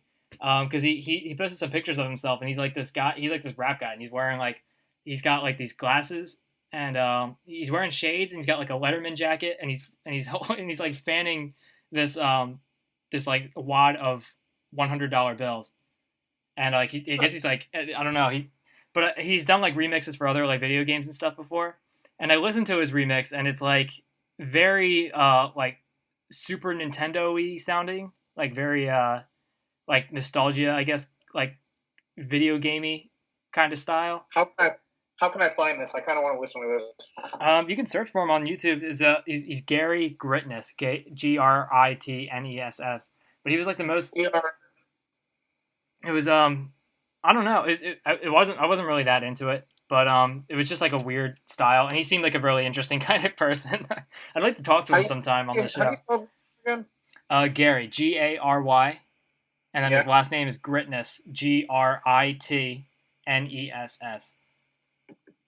Okay, let's see what we got here. What the hell? Yeah, he's a silly looking guy, but yeah, he doesn't look like somebody who plays Doom. He looks like someone out of a '90s rap video. Yeah. All right, let's see what I'm getting into here. But yeah, it's very it was a very strange remix. It wasn't what I expected. But like Doom is kind of a weird thing though, because like some people attribute it to being like Doom is metal, so it's all like metal tracks, but it's really not. There's really not that many. Like if you look at like Doom 1 Episode 1, there's like maybe 3. Is there even 3? I could think like Map 1 E1M1. That's obviously a metal track, and then like maybe E1M4 is like kind of a metal track because it's based on something from Pantera, but it doesn't sound like a metal track really. I think it's just imagery is why so many people attribute Doom to metal music. Yeah, because like Doom is like satanic in that way, so they're like, it's got to be Yeah, metal. I mean, it's like demons, blood, guns, screaming. I mean, this sounds like a metal video. Yeah. Yeah, but like Doom has so many like atmospheric music tracks too, which makes it so like kind of diverse. My favorite one is probably Sinister. Yeah. From E2M6. Yeah, I love that one too. I love a lot of them. I like Sign of Evil, E1M8. Oh man, that's probably my favorite Doom track. Yeah, that one's really good.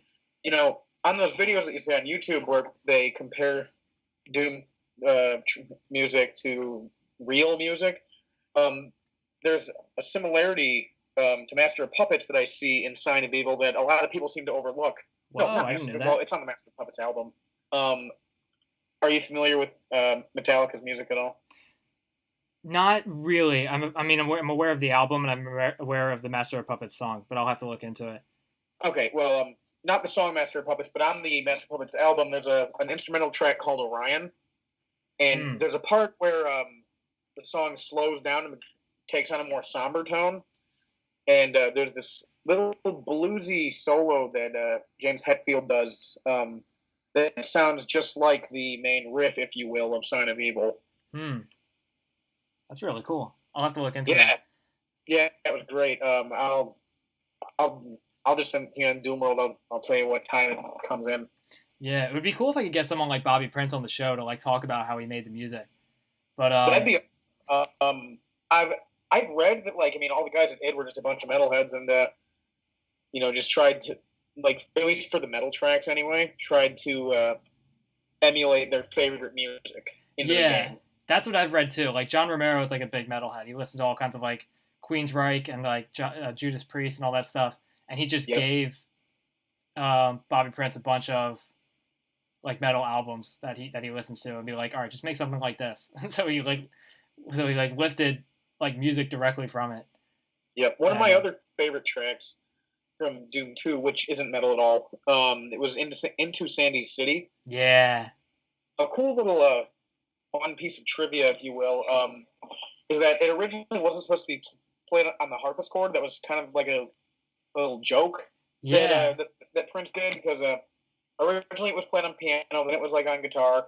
No one else liked how it sounded, so he chose the harpsichord, and he was like, okay, this will just be funny, but everyone loved it, so it kind of stayed that way. Yeah, I read that. That song was, a lot of people say it's based on a Sex Type Thing by Stone Temple Pilots. Yeah, it could be. I mean, we don't really know. I can kind of hear it. Yeah. But there's actually a really, really cool remix of that one. It's just called the Into Sandy City Gothic remix on YouTube. It sounds really awesome. You should check it out sometime. Yeah, it's a good idea. What I love about the music is how the music of a map can really drastically alter the feel of it. It really can. Yeah, that's very true. I talked about that a little bit with Jimmy. He says like that's something that it's almost like an unpopular opinion of his, is that like music is like super important. It is. I forget exactly how he described it, but I mean, he hears like some people that like play Doom without music, like they'll play with just no music at all, or maybe with the ambient PlayStation Doom sound music. I love that, by the way. Yeah, that's good too. But he says like that. Jimmy said something about how that like kind of compromises the feel of the map if you play it that way. It can. I mean, can you imagine playing Phobos Anomaly when you have the Benny Hill theme playing? Exactly. I mean, personally, I think that'd be fucking awesome, but I'm not exactly the pinnacle of popular opinion. Yeah. But yeah, music is super important. It really like it does like really shift the mood, and it works perfectly in Doom because Sign of Evil, that track especially, really makes E1M8 come to life. E1M8, dude. and that music started, I knew something big was about to happen. Yeah. I had no idea about the Bruiser Brothers coming up. I had never played it before, and then I just I hear that little riff, if you will, start, and I was like, oh shit, this is about to be a big ass battle. Yeah. That's such a cool level. The way that's designed, it's just perfect. With that Well, kind of the pinky demons in the beginning that you blow up with barrels, and then you walk into that hallway, and then there's two rooms, and they just kind of hand you those weapons with all the ammo that you could possibly need. Yep. And then you take that final lift up, and then you're in this big room shaped like a star. Ooh, that was. There's really nothing like that in like any game that you'll play today. I mean, I love that minimalist approach. I think that at least with that, less was definitely more. Yeah. And I mean, I like taking that approach to a lot of things, be it games, music, movies, whatever. Like the original Texas Chainsaw Massacre, my favorite horror movie, if not my favorite movie of all time. Incredibly low budget, filmed consecutively. Nothing real fancy about it, and it's legendary. Yeah. Or Black Sabbath, at least in their early days, real simple, nothing too fancy, amazing. Yeah.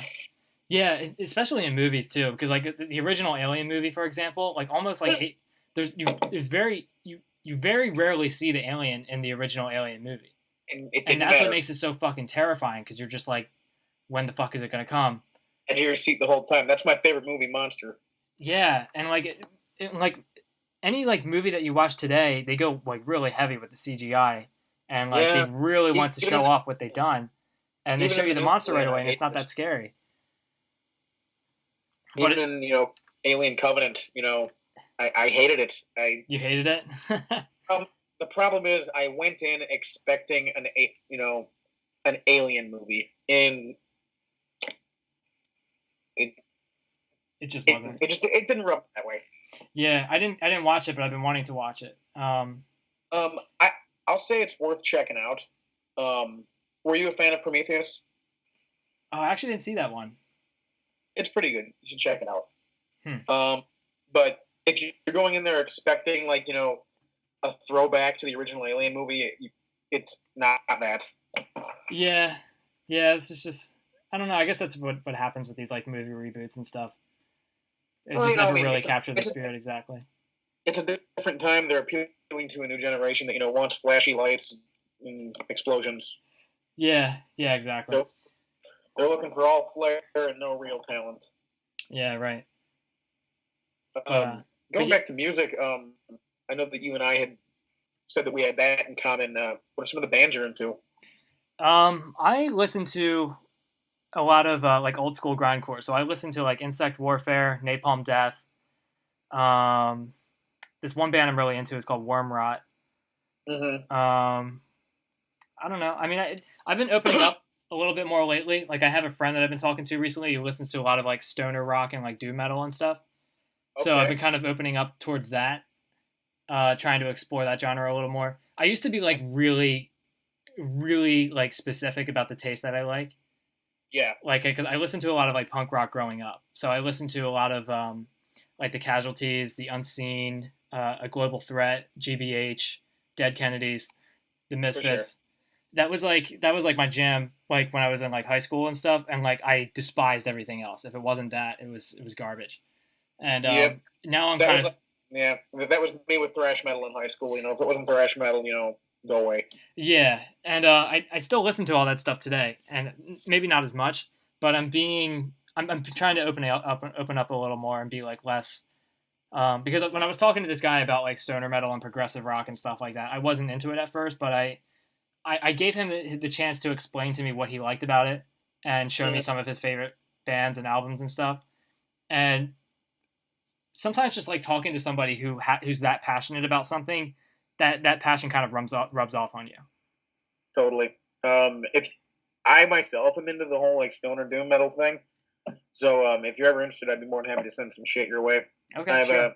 I have some pretty obscure stuff not a lot of people have heard of. There's just to name one, there's this band called Coffin Worm. They're kind of actually more of a small time act out of northwestern Indiana. Yeah. But I mean, they're big enough to be on Pandora. That's where I found them. And phenomenal group. if you're into that kind of thing. Mm. Pandora left a bad taste in my mouth the first time I found out about it. Because my Pantera? Oh no, I'm sorry. I thought you said Pandora. Like Pandora Radio. Okay, yeah, I did. I thought you said Pantera. That's No, Pantera is very good, but okay. but Pandora. My brother is he's kind of like a tech geek. He's always like in tune with like what's new. And when I found out when he told me about Pandora for the first time, he was like, put in any band you like. It'll find music that sounds like what you like. And I put in this one band I was listening to at the time was called Trap Them. And okay. I put them in, and it said it basically the very next music track I put on was something by Slayer, and then I was like, okay, it's definitely not that. So I not that I have anything against Slayer, but what I put in was definitely didn't sound like Slayer. And then so I put in some other grindcore bands that I listened to, and then like Slayer came on after that, and I'm like, okay, this thing thinks everything I listen to sounds like Slayer. Sounds like grandma. Yeah, so I was like, all right, this killed Pandora for me. This is stupid. But I've heard it's really good now. That reminds me of I remember because one of my other music pleasures is like Celtic music, like Celtic folk music. Oh yeah. Specifically, I love that shit. And I remember this was years ago. I was working an overnight shift and I had Pandora on. It was just on Celtic radio. And for whatever reason, a song called, it was like Ghost Barrier or Ghost Wall. It was like some insane death metal song came on. I was like, what the fuck is that? I mean, I was cool because it was, it was heavy as shit, but I'm like, this isn't totally not Celtic music at all. And I looked them up and like, they weren't even from Ireland. They were like from fucking Sweden or something. So I don't know where the hell they got that from. Have you ever listened to slam metal? Jesus Christ. Jesus Christ is right.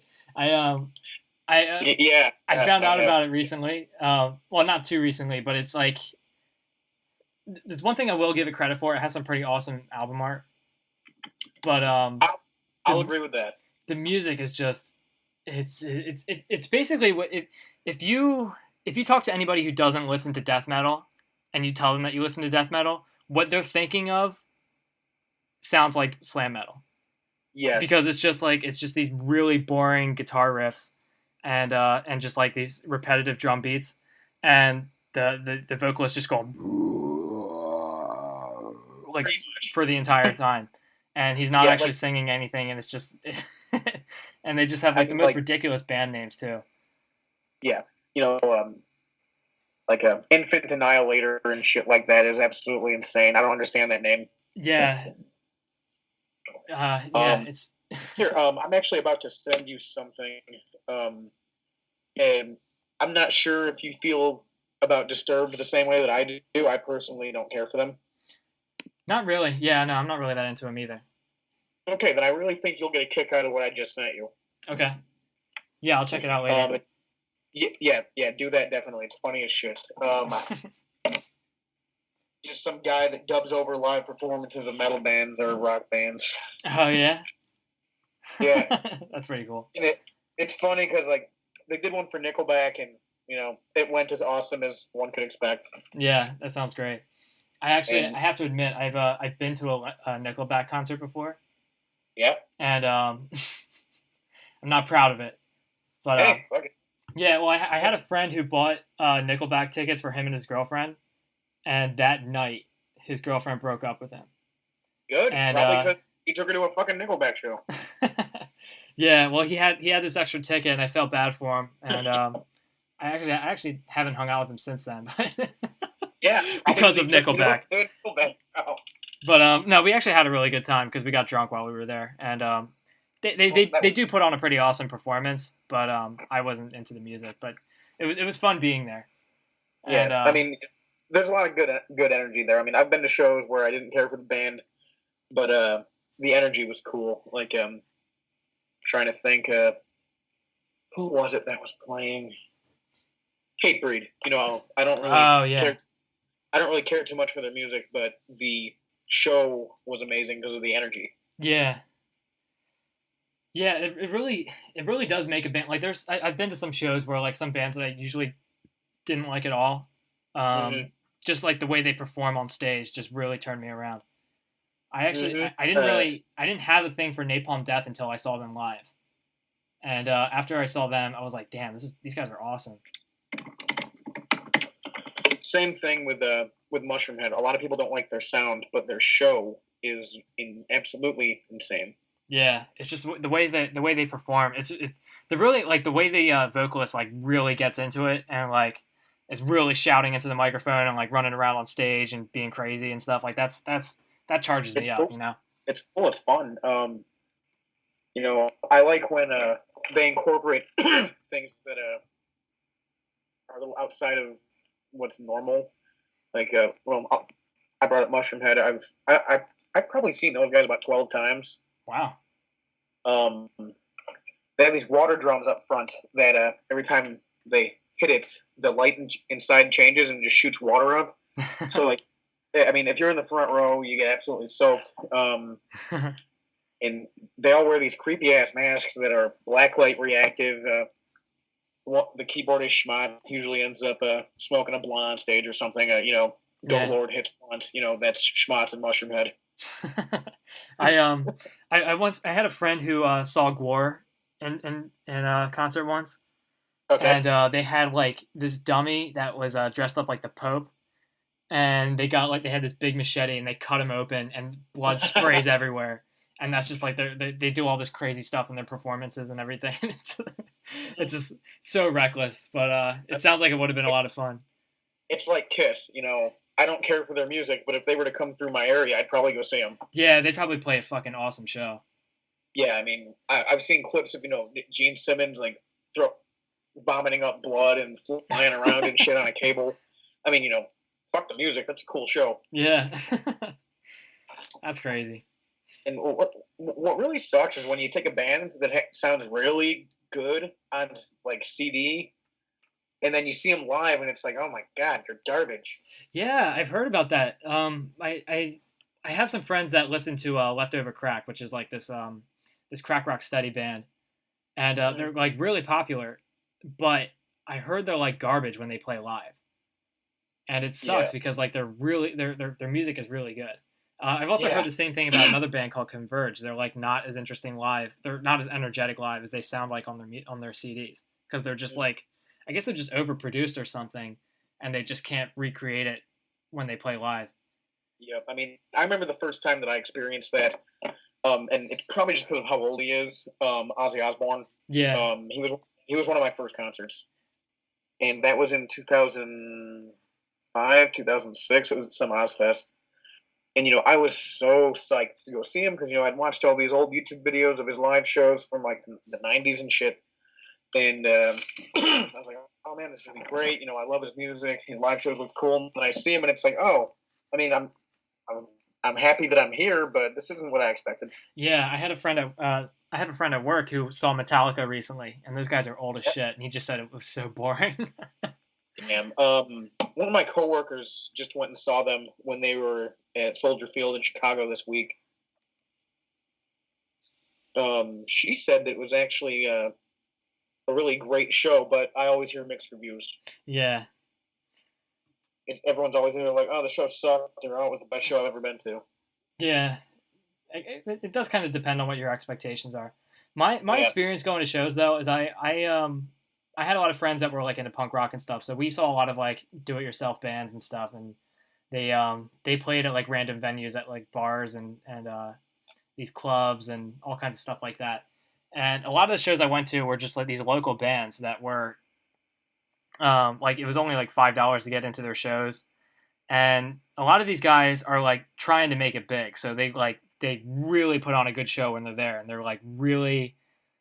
Not all of them. Some of them just don't have it in them, but some people are just like super energetic, and it's just awesome to be in there and to get into the pit and like, just like, oh, it was just really crazy seeing these local bands because they're so charged up, and it's not always as good as seeing like there's plenty of other bands that are like really popular that are just better live, but these local shows are just awesome because they're very cheap to get in, and the ones I was talking to you about earlier are at these like some of them are at in like the city where like people like, these hipsters will like rent out these or not rent out but they'll actually buy houses these like 3 bedroom homes that are just like in like these like slums in the city and they'll just use them as like venues for these bands. So they'll just like gut out the kitchen and have like a whole stage there, and you'll go there and there'll only be like 30, 40 people there, but it's so much fun.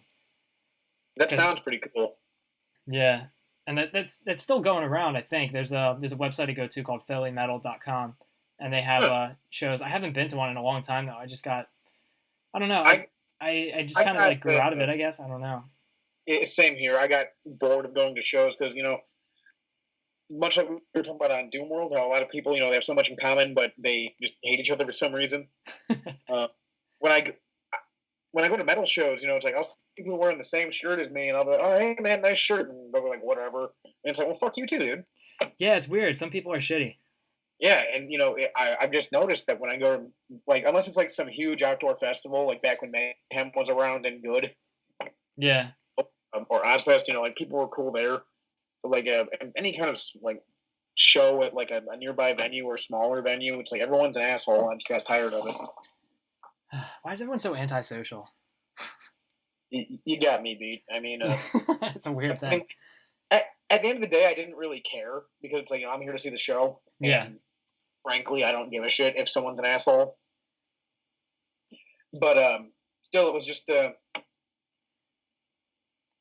It's just stupid, man. Because like I have people on this show all the time, and some of these people I invite on the show are people that I would normally disagree with on the forums, but they're totally fucking cool when we're talking. And it's just if you just fucking take the time to get to know each other, not everyone is a fucking asshole the first second you meet them. You know what I mean? Yeah, it's so weird. There are exceptions to every rule, but you never know. Yeah. And I think that if more people did that, just kind of went for it, they'd be a bit more pleasantly surprised than anything. Yeah. There are quite a few people I'd love to see come on this show. That's for sure. Yeah. You should send them a private message and get them to be on the show.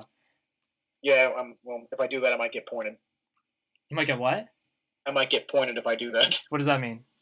Pointed. Warning point. Oh, you think you would? For that? Well, nothing really surprises me these days because I got some warning points recently, and I had to deal with a 1-week ban for being passive aggressive and being snide and orchestrating a smear campaign. Oh shoot! If they're giving out warning points for being snide now, I mean, shit. I guess a whole lot of people are getting those now. Yeah. Well, I don't know. It happened to me. Damn. But I don't know. I mean, for all intents and purposes, I do like Doom World, and I'm really happy to be a part of it. It just sucks when stuff like that happens, but things do seem to be changing around though. I mean, people are being a little more rational. I'm seeing more people speak their mind, and not just kind of like rolling with whatever everybody else is doing. Yeah, so, I would just love to see more discussion and debate and less mudslinging. Me too, man. I miss debates. I want to see. It's kind of weird about this show is that almost every time I have people on this show, I think people expected you and me to be like fighting over this like this whole time. Yeah, probably. And almost every time I bring people on the show, we get along, and it's so I don't know. I guess I have to be more of an asshole that people expect me to be, right. and then we'll start fights from there. But I don't want to I don't want to shut people down because I want people to be comfortable being on this show. I don't want to like make them uncomfortable and like talk about stuff that would end up making us enemies for life. Yeah, fuck that. I mean, but I do want to have like disagreements and stuff too. Yeah. I don't know. I mean, the only way that people learn is by disagreeing and compromising. That's how people learn. Right. You just open up to other people's perspectives and stuff. That kind of ties us back to what we were talking about in the beginning. I really think it's just an attention problem. People just aren't listened to enough, and if they're not being listened to, they get loud and angry. Yep. And the point of arguing for me isn't to change someone's mind. It's just to right create some kind of acceptance. Yeah, it's to get it's really just to understand what people are saying in more detail. Exactly. not necessarily to make them upset or to persuade them to take your side. But you kind of have to do that by expressing your opinion, to actually like identify what it is you guys are differing on. There was a pastor at the church I used to go to. Said one of the wisest things I've ever heard. It was an atheist can never convince a pious man that there is no God, and a pious man can never convince an atheist that there is a God. And I think that's applicable to a lot more than just the is God real or not debate. Right. I think that applies to everything. When two people disagree, well, no amount of rationalizing or arguing or evidence providing is going to change anyone's mind if they're dead set in their opinion. Cop from the chat says it's best to have no opinions. He's right. We have 0 opinions now. This is a completely informative podcast, completely unbiased. We're talking strict information and nothing else. No opinions, no subjective matter in anything. I would like to point out that I don't care. I have no opinion on that. Yeah. All right. Well, I guess we can wrap this up. Seems like we talked about a bunch of stuff, and we learned a lot about each other. This was fun as hell. I'd love to do it again sometime. Yeah, I'd love to have you on again, and I'm sure a lot of people learned about you, which is good. And if well, okay. Yeah, I hope so. I mean, I hope so, because people tend to misconstrue you as somebody completely different than you really are. Well, in their defense, I could be a bit more abrasive than is necessary. Yeah, I certainly see it. but that's just a part of who I am, and I know it's there, and I guess I can work on it, but no. Yeah, I don't know. I mean, it's I don't know. I don't want to tell anybody to be any different, because I hate how samey everybody seems these days anyway. I mean, it seems like almost all the new people that sign up to Doomworld are just these people from like Imager and Tumblr that all have the exact same opinions about everything. And it just I'll say this much: I come off as abrasive, but I really hold nothing against anybody on Doomworld anyway, personally. Yeah. Just because I just don't give a fuck. I can't care enough. Yeah, it's nothing personal. I mean, it's just, I don't know. I like these debates because they're just interesting, with whatever arguments we have on Doomworld, just to hear what people have to say. And I like finding out what we differ on and what kind of divides us. And see, and like every time this kind of arguments happen, I do shift my opinions about some things in one way or another. Because then if somebody has a much more compelling argument than I can come up with, then exactly. I mean, just like on the Call of Duty World War II thread that got deleted for some reason, when I was sarcastic to do when he brought up black Nazis, and I made that sarcastic comment, like think long and hard about why that confuses, why that frustrates people, and then I don't remember who it was. Someone pointed out that there were black Nazis, and I fact checked it, and I was like, oh, holy shit, I learned something. And I apologize for the sarcasm, and I was just stoked that I learned a new fact, because I like history. Yeah, I mean, we learn things all the time, and our opinions change based on when new information surfaces. So exactly. All right, well, we learned a lot of lessons today. We learned a lot about each other. Maybe. And I hope people listen to the show and they learn more about you and us and all kinds of things. And for sure. So thanks a lot for having me on. Yeah, it was a lot of fun. For those of you listening, if you do like the show, follow the Twitch channel. I don't like to be like those shills that be like, oh, like my channel and like my videos and subscribe and all kinds of. I don't like to do that, but I do see people in the Twitch chat like say like they don't. Where is this coming from, and like where to find out more about this. So if they want to know, I do have a thread on Doomworld forums. Just search for World Extermination Radio. It'll come up. Also search for World Extermination Radio on YouTube. That's where I upload all the shows. So if you missed some of this, you can check it out on YouTube, where you can also download my full episodes from Mediafire as well, in case you like want to listen to them on your MP3 player or something. And if you want to be on the show, contact me. You can reach me on Doomworld forums. Or you can like comment on YouTube or something, and I'll find a way to get a hold of you. And I love talking to all kinds of different people. So even if you play Doom, or if you don't play Doom and you're interested in getting into it, I can try and talk you into it. Anyway, so yeah, thanks for listening, and keep in touch and watch our next episodes. All right, later. Dig it.